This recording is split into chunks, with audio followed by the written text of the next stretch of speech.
Se sentir à la maison et résider sur la terre d'Israël. Mashiach dans la paracha de Vaishlach. La paracha de la semaine Vaishlach nous expose la rencontre historique entre Jacob et Ésav, ces deux frères jumeaux sans vraiment de ressemblance qui se sont séparés pendant environ 34 ans.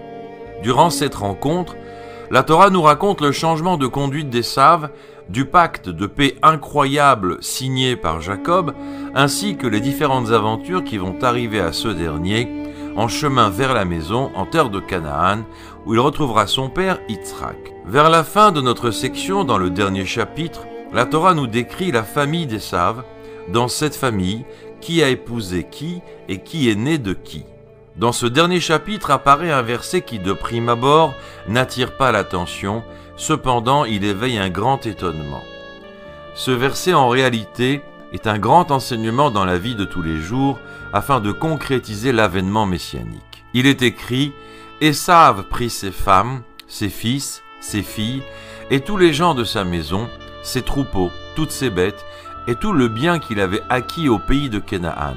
Il émigra vers une autre terre à cause de son frère Yaakov. » Dans des mots simples, Ésav décide de quitter la terre d'Israël avec toute sa famille pour aller vivre quelque part en Jordanie d'aujourd'hui.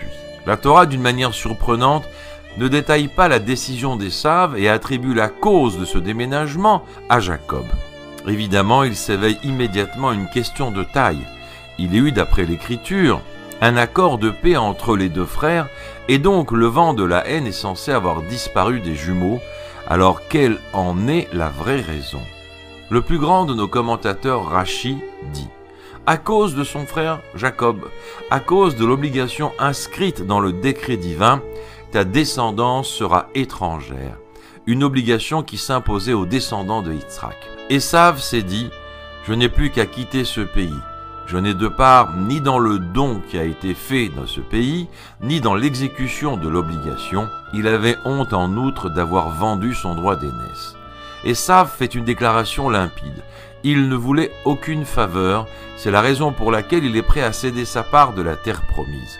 Il n'est pas prêt à payer le prix lourd de 400 ans d'esclavage sous le joug du peuple étranger. Cet exil amer de l'esclavage égyptien. De prime abord, la décision d'Ésav paraît immature, voire même ridicule. Il est important de comprendre que le décret infligé au peuple d'Israël, lors de l'accord réalisé entre Abraham et Dieu, que la descendance sera étrangère sous la tutelle d'un autre peuple, n'est pas limité à l'Égypte. Le fait de quitter la terre d'Israël et d'aller vivre en tant qu'étranger dans un autre pays peut se réaliser dans n'importe quel autre pays. La question reste qu'Ésav lui-même est parti vivre dans la Jordanie d'aujourd'hui, donc lui aussi a été exilé. Le décret dans ce cas-là lui incombe aussi, exactement comme cela a été déclaré pour les enfants d'Abraham. Dans ce cas, à quoi sert de changer d'endroit? Derrière cette notion de quitter la terre d'Israël se cache en réalité un message beaucoup plus profond, que l'enseignement chassidique se plaît à développer. En effet, le décret « ta descendance sera étrangère » dépasse largement l'action de déménager de Tel Aviv au Caire, par exemple. Il est une démarche profonde intérieure dans le cadre de ce décret. La descendance d'Yitzhak doit se sentir étrangère dans leur endroit d'habitation.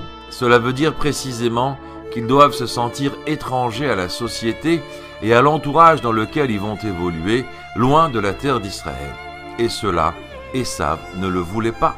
Le souhait d'Ésav est de s'installer sur une nouvelle terre, ainsi se sentir en sécurité, profiter de la vie et exploiter au maximum toutes les facettes matérielles que ce monde peut lui proposer.